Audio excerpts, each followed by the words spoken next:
Oke, kembali lagi ke serial podcast kita, melanjutkan bahasan-bahasan sebelumnya. Tentunya adalah biar nyambung. Pada kesempatan kali ini, kita bakal membicarakan ngobrol santai mengenai konteks iklim hari ini, permasalahan iklim, terutama keterkaitan dengan dampak kesehatan. Dan saya tidak akan sendiri, tentunya akan ditemani oleh narasumber yang punya wawasan mendalam mengenai itu. Sudah bersama kita ada Mas Wahyu Soeharto. Beliau selaku Kepala Subdit Sosial dan Budaya, Direktorat Sinkronisasi Urusan Pemerintahan 3, Direktorat Bina Pembangunan Daerah, Kementerian Dalam Negeri. Oke, seperti itu Mas ya? Salah itu Waduh, gimana nih pembenaran ini harusnya?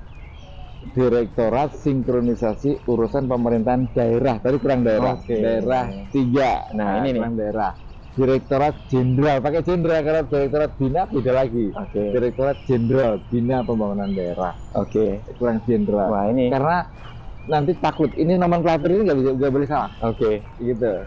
Sorry ya. Oke, aman-aman Mas. Oke, lanjut Ini aja pokoknya. kalau di birokrasi kita harus strict mengenai itu Mas ya. Iya. Tapi dalamnya Mas Wahyu ini justru terlihat humanis, terlihat santai di tengah otoritas birokrasi yang mengharuskan kita untuk rapi terhadap nomenklatur, tapi tidak terlihat gitu ya. Humanisnya justru lebih dominan dari Mas Wahyu. Oke, Mas Wahyu mungkin di sini sebagai anak muda, sebagai generasi yang lahir mungkin jarak usia tipis-tipis gitu ya. Kita pengen lebih tahu nih Mas mengenai konteks permasalahan iklim hari ini. Ya. Mungkin Mas Wahyu ada pandangan. Iklim hari ini kalau kita melihat berdasarkan BMKG, semenjak sampai tahun 2022 kemarin itu kita di tahun ini ada peningkatannya nggak main-main 1,9.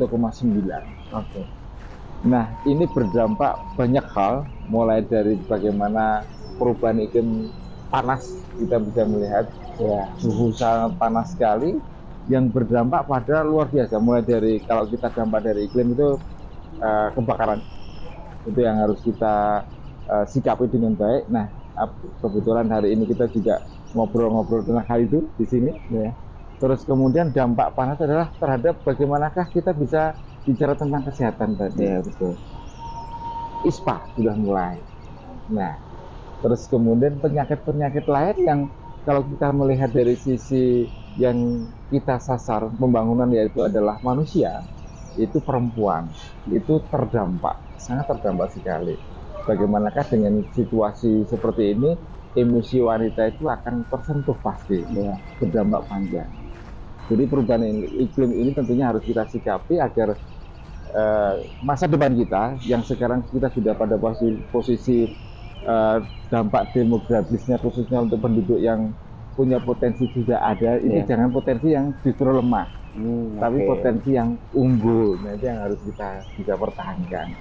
Makanya sekarang kita mati-matian nih, mulai dari generasi muda ya, yaitu kita pertahankan bagaimana saat posisi remaja ibu sampai nanti melahirkan anaknya tidak stunting. Nah itu salah satu tujuan pemerintah sekarang yang lagi digemborkan, yaitu mencapai angka 14% di tahun 2024. Nah, konteksnya sudah diterangkan sangat menarik nih Mas, mengenai capaian dan harapan itu. Cuman kita dihadapkan pada tantangan hari ini Mas, untuk membicarakan konteks permasalahan iklim gitu ya. Kalau kita lihat data dari Kementerian Kesehatan, itu bencana di Indonesia itu hampir 90% itu sifatnya hidrometeorologi. Adalah bencana yang sangat terpengaruhi signifikan terkait dengan temperatur, suhu dan sebagainya. Jadi kerentanan kondisi hari ini itu menyebabkan di mana kawasan kita ini sebagai kawasan tropis sangat punya risiko yang signifikan. Nah, dalam hal seperti itu sebenarnya apa sih Mas program unggulan yang ditawarkan terutama dari Kementerian Dalam Negeri untuk menyiasati adanya risiko itu? Terima kasih. Perlu kita pahami dulu ya, kalau dari sisi Kementerian Dalam Negeri tidak ada program secara langsung, tapi kita memfasilitasi terhadap program-program yang ada di kementerian inline dengan yang ada di provinsi dan kabupaten kota. Karena kami Kementerian Dalam Negeri mempunyai fungsi pembinaan umum kepada pemerintah daerah. Itu yang pertama. Yang kedua, dukungan kami dari sisi Kementerian Dalam Negeri setiap tahunnya apa yang menjadi concern tentang kesehatan itu pasti akan kita tuangkan di dalam nomenklatur kami namanya Permendagri dalam penyusunan rencana kerja pemerintah daerah. Oke. Isinya adalah program kegiatan yang mendorong dan mendukung terhadap upaya-upaya perubahan iklim. Perubahan iklimnya sendiri, bagaimana mitigasinya, maupun perencanaan sebelumnya supaya tidak terjadi hal-hal seperti itu. Kemendagri mendukung itu, sehingga muncullah nomenklatur yang sama dari Sabang sampai Merauke. Kita menamakan dengan Permendagri 90 tahun 2021, dan turunan berikutnya pemutakhirannya yang sekarang adalah Permendagri 900.1.15.13.17 sampai hafal saya. Wah. Tentang nomenklatur, Ya. tentang klasifikasi, kodifikasi, nomenklatur perencanaan dan keuangan daerah. Sehingga kalau kita mengenerate terhadap program-program tertentu terkait dengan iklim, memudahkan dari Sabang sampai Merauke. Sebelumnya kan terserah daerah mau ngapain. Sekarang coba kita bukan sama ratakan, tetapi minimal ada rumahnya yang sama untuk supaya kita kalau nembak sesuatu itu targetnya clear. Terus kemudian kalau kita sigma antara Sabang sampai Merauke juga jelas apa saja sih dan sebagainya. Itu fungsi dari Kementerian Dalam Negeri. Jadi hubungan dari Kemendagri. Hadirnya pemerintah itu semakin dirasakan Mas ya dalam konteks ini. Ya. Wah, menarik. Nah, kita mau lebih dalam lagi Mas membahas mengenai kesehatan, terutama untuk kelompok yang sejauh ini mungkin belum tertangani dengan baik gitu Mas. Nah, kalau kita lihat data, kita baca, mungkin ini ada beberapa data global yang bisa kita lihat sebagai kondisi tantangan hari ini. Ya. Kalau melihat angka 88% Mas, itu adalah target yang terdampak akibat penyakit akibat iklim itu adalah anak usia di bawah 5 tahun. Kita berbicara mengenai konteks hari ini, di konteks negara berkembang, hampir 88% dari seluruh anak yang beresiko atas penyakit iklim akibat iklim itu sendiri, itu ada di negara berkembang dan negara miskin. Nah, konteks hari ini kita tuh minority Mas. Jadi sebagai anak yang lahir di negara berkembang dan miskin, punya potensi yang risiko semakin sedemikian besarnya atas permasalahan iklim itu. Bagaimana Mas melihat hal itu? Tentunya ini nggak main-main ya, karena kita berarti anak-anak ini menjadi SDM kita ke depan. Jangan sampai SDM ke depan kita justru cacat di saatnya nanti. Angka ini kita perlu sikapi dengan baik. Untuk itu kita harus mencoba memetakan dahulu, memetakan terhadap sasaran yang akan kita intervensi terkait dengan program kegiatan yang ada di pemerintah. Usia, pada usia berapa, terus kemudian dia posisinya apakah mampu atau tidak mampu, kita harus bedakan. Yang mampu oke lah, silahkan mereka kita pada posisi memantaunya. Tapi yang tidak mampu, nah inilah yang menjadi hadirnya pemerintah. Ini yang menarik adalah anak-anak terlantar, anak-anak disabilitas, anak-anak yang tidak berkecukupan, negara hadir. Mulai dari bagaimana kita menyikapi di kesehatannya, kita di Kementerian Dalam Negeri telah memfasilitasi apa yang namanya pelayanan dasar standar pelayanan minimal. SPM ini wajib hukumnya buat kabupaten, kota, dan provinsi dilaksanakan. Untuk anak masalah kesehatan sudah disiapkan program kegiatannya. Begitu juga kalau mereka terdampak kesehatan itu mengakibatkan mereka lapar, ada programnya juga. Jadi sudah disiapkan program-program seperti itu untuk baik yang menjadi kewenangan kabupaten kota maupun provinsi. Menarik nih. Jadi memang ini medannya udah dilihat dan semua logistiknya udah tersedia gitu ya Mas ya. Logistiknya sudah. Kalau kita bergeser sedikit dalam hal kesehatan reproduksi nih Mas. Karena kalau kita bicara iklim ini seringkali hal-hal yang terlihat wah gitu, banjir, kekeringan dan sebagainya. Tapi justru hal yang mendesak adalah terkait dengan regenerasi atau bagaimana generasi itu dilahirkan gitu ya. Kita hari ini ibu hamil itu menghadapi satu risiko terkait dengan di mana ada gejala terkait prematur kehamilan. Ya, Kita melihat bagaimana konstelasi iklim ini membuat komplikasi kehamilan gitu ya. ya. Kemudian yang terbaru juga itu di mana angka kandungan itu tidak nyampe 29 minggu Ya, dan bobot daripada janin itu tidak sampai 500 mg. ya. Jadi konstelasi itu membuat mungkin ibu-ibu itu sedikit khawatir, emak-emak ini khawatir, Mas.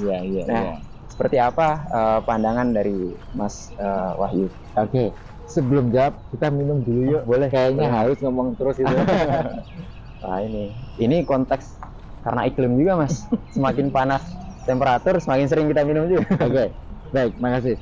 Menarik sekali karena ada dua sisi yang kita obrolin. Ya. Sisi tentang iklim, sisi terdampak iklim. Ya kan ada dua. Kalau sisi iklim seperti yang kami sampaikan tadi sudah ada beberapa kementerian yang terlibat untuk bisa memfasilitasi bagaimana iklim itu ditangani.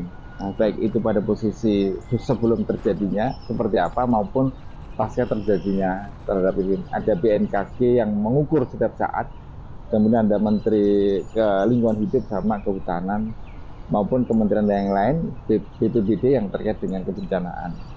Sudah ada beberapa. Nah sekarang menariknya adalah terdampaknya iklim, yaitu mulai dari anak, mulai dari remaja yang mau potensial untuk menikah hamil, ibu hamil dan sebagainya. Program-program yang sudah kita intervensi kepada pemerintah daerah, kita seperti halnya yang Pak disampaikan tadi, yang kita tembak pertama adalah standar pelayanan minimal dulu. Oke. Ini penting karena apa? Bentuk kehadiran pemerintah adalah di sini. Kalau SPM saja tidak bisa dilayani, bagaimana yang lainnya? Kan gitu.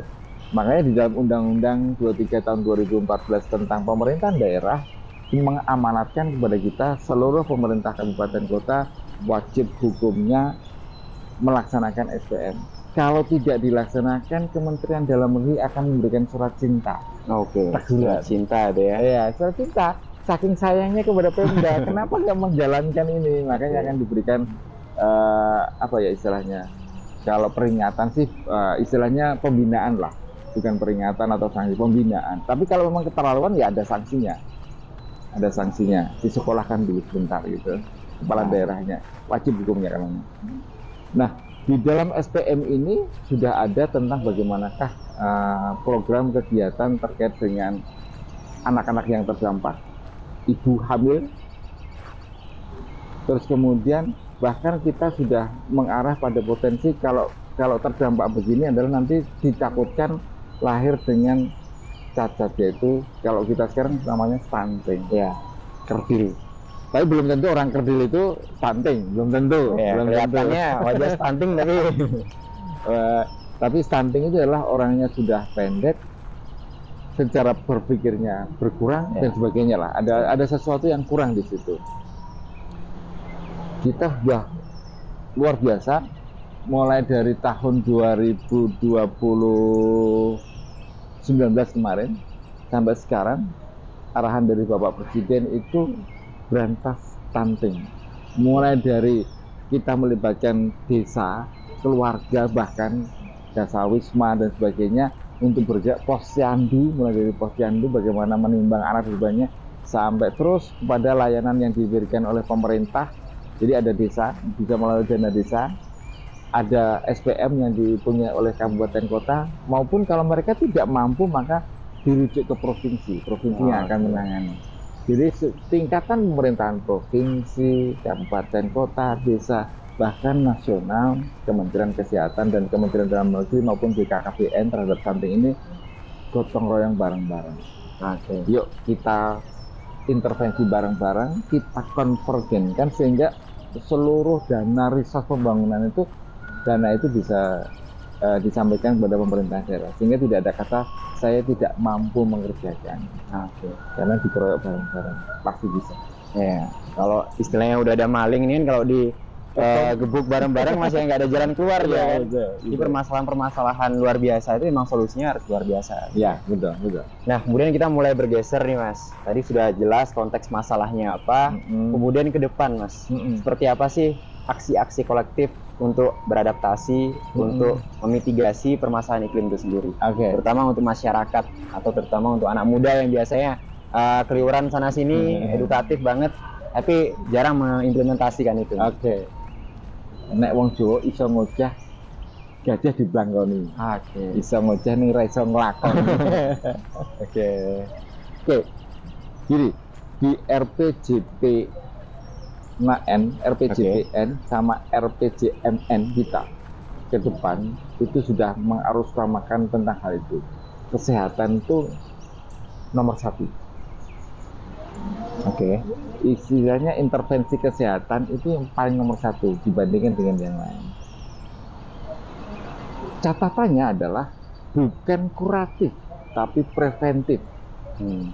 Karena kalau kuratif yang kita kedepankan maka akan timbul banyak rumah sakit, kita mengharap banyak orang yang sakit, betul juga sebagainya.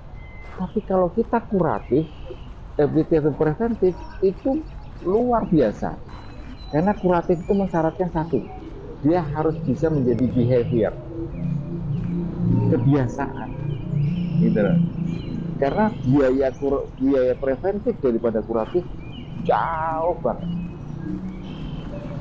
Salah satu saya contohkan, ada penanganan preventif tentang malaria atau dengue. Itu di kabupaten di Kalimantan itu sudah menerapkan caranya dibuat lomba bersih desa setiap bulan dibuat, sehingga biayanya itu hanya kecil. Ngasih lomba kan kasih pohon, kasih ini, tapi itu menjadi kehidupan mereka setiap saat. Yang semula buang sampah sembarang sekarang sudah nggak ada, got yang semulanya ngampet nggak ada. Padahal itu mereka itu hanya membersihkan rumahnya sendiri, tapi dampaknya luar biasa dan pembiayaannya sedikit. Syaratnya berikutnya adalah satu, komitmen kepala daerah. Kalau nggak ada ini nggak akan jalan. Jadi Pemda, kepala daerah harus turun memberikan contoh. Jangan sampai hanya sekedar ngomong tadi. Kalau hanya sekedar ngomong saja nggak bisa. Berikutnya adalah pelibatan para remaja-remaja ini. Ayo dong, kamu mau sehat, kamu mau kedepannya mempunyai potensi untuk dikembangkan karena kamu sehat dan sebagainya, kita libatkan mereka pada posisi dari awal. Kita ajak ngobrol bahwa ini penting buat mereka. Dan alhamdulillah sekarang sudah mulai menggema di beberapa provinsi kabupaten kota itu mengarah ke sana. Salah satu di antara adalah DIY. Itu keren sekali DIY yang kita lokasi di sini. DIY itu kalau bicara disabilitas nomor 1 nih. Oh iya Mas. Ya. Wah, apa itu indikator keunggulannya di sisi apa? Pertama, secara keorganisasian. Itu sudah dibandingkan dengan yang lain, DIY itu sudah istilahnya expand. Di kabupaten kota sudah ada forum-forum disabilitas dan sebagainya. Mereka punya istilahnya punya kelompok-kelompok yang dari mereka dan untuk mereka itu mereka bisa saling membantu. Jadi memang ada satu bukan penyengajaan, membiasakan mereka ada partner. Kalau partner kan enak gitu, berarti ada sesuatu yang bisa cepat kalau memang ada terjadi sesuatu. Nah itu semuanya diwadahi bareng-bareng, pemerintah hadir di situ.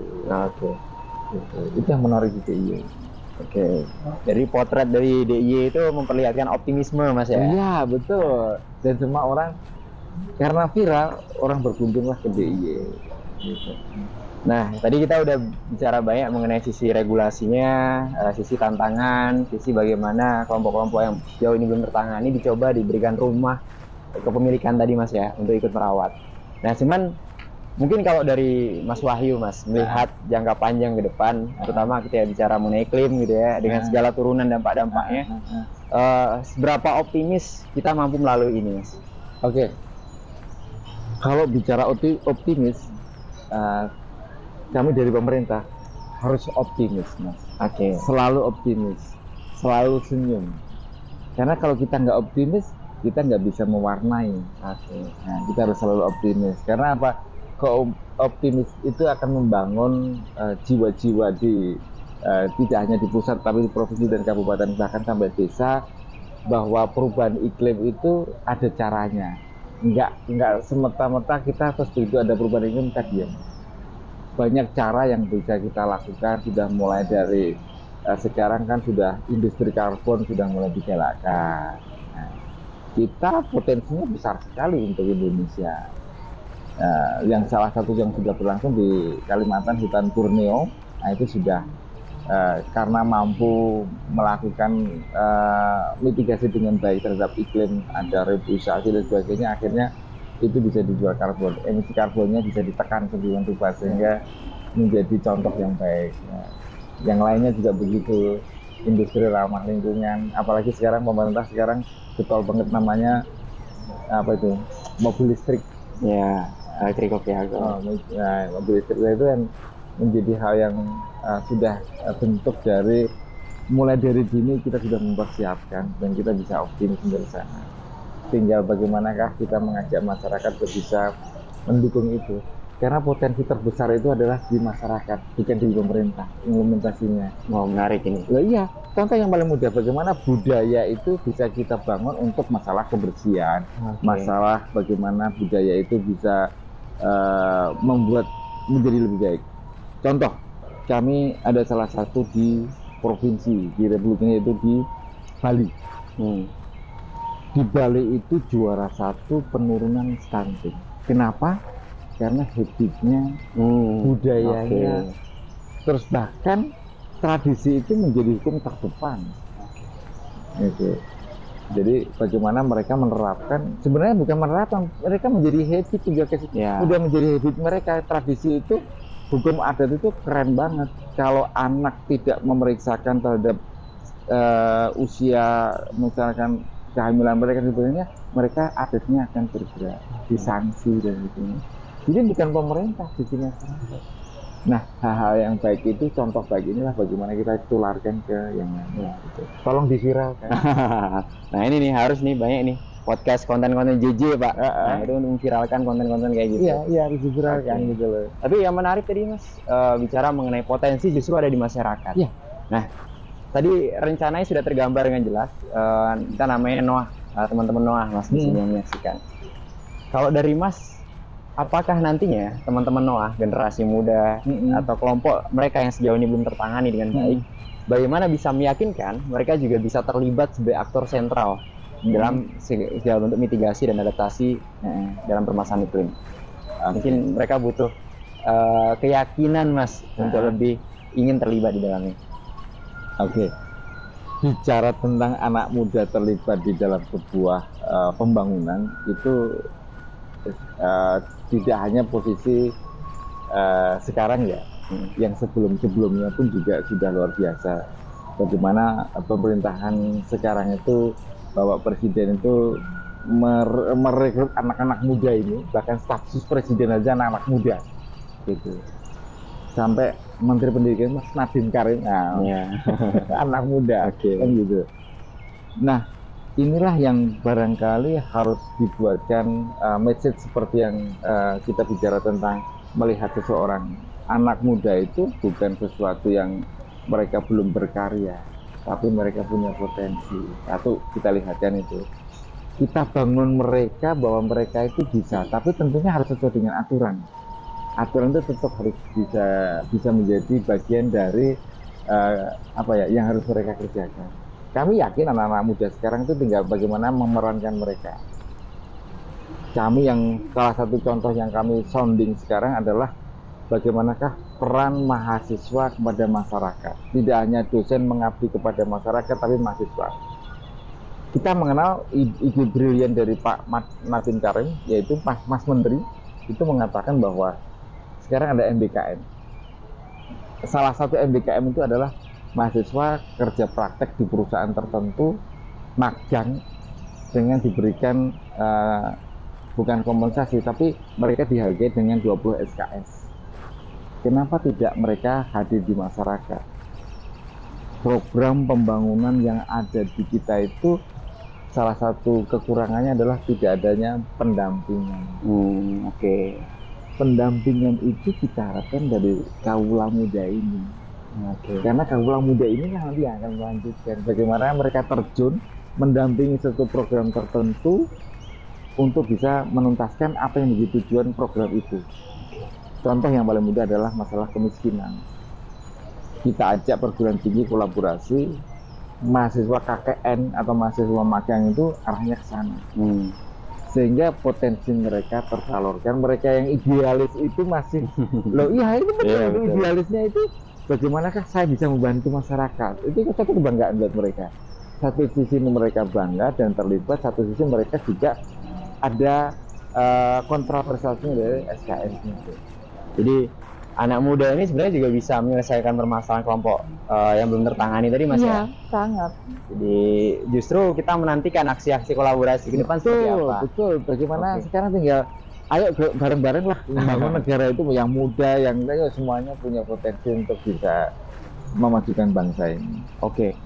Nah mungkin ini terakhir Mas Wahyu, kita membayangkan di depan kita ada mungkin berjuta-juta kelompok-kelompok yang sejauh ini belum tertangani dalam hal adaptasi dan mitigasi iklim. Apa yang setidaknya bisa ditawarkan kepada mereka untuk turut membersamai gerakan kita bersama ini? Oke. Satu hal yang beberapa hal yang perlu dipetakan dulu. Ya. Kalau kita ingin melakukan sesuatu kan kita harus berbasis data. Oke. Yang mau kita sasar apa dulu? Gitu, supaya kita clear.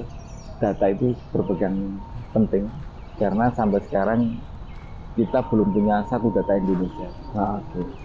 Kita masih pada posisi kalau kementerian mau berbuat sesuatu, datanya dari kementerian itu. Belum bisa secara nasional, walaupun sudah berupaya, tapi menjadi catatan penting buat kita. Yang sudah pasti secara nasional dipakai adalah baru satu, yaitu NIK. NIK itu sudah nasional dia dipakai di seluruh instansi dan pemerintah swasta untuk memastikan bahwa orang ini betul warga Indonesia, orang ini adalah nggak punya satu identitas lain kecuali satu. Itu NIK. Kebetulan ada di Kementerian Dalam Negeri. Data baru kita melangkah berikutnya. Ada dua hal yang perlu kita siapkan dari sisi pengelola, dalam hal ini pemerintah, maupun seperti halnya siapapun lah yang terkait dengan ini, lembaga-lembaga, mau universitas, DS, semuanya perusahaan yang mau terlibat sama masyarakat. Apa sih yang perlu clearkan dulu untuk di pemerintah, mulai dari bergerak itu harus punya aturan supaya kita pada posisi nanti pertanggungjawaban mudah dikuatkan, sekaligus juga masyarakatnya. Nah setelah itu baru ayo bareng-bareng satu frekuensi itu enak. Ya kan? Kalau belum satu frekuensi berat. Menyamakan frekuensi itu penting sekali. Sehingga kita bisa melangkah ke sana. Itu Mas. Wah, ini langsung tercerahkan ini Mas. Jadi kita yang awalnya galau gitu kan, dengan konteks krisis iklim hari ini, mulai sedikit punya harapan untuk ke depan. Oke, menarik sekali Mas. Makasih banyak untuk gambaran dan juga banyak pandangan-pandangan yang insightful. Oke, mungkin untuk sejenak barangkali Noah, teman-teman Noah, kita mungkin akan mengambil jeda dulu di hari ini. Mungkin akan bertemu di kesempatan lain, tentunya dengan narasumber yang nggak kalah kece dan nggak kalah insightful juga. Oke, terima kasih semua. Sehat-sehat semua.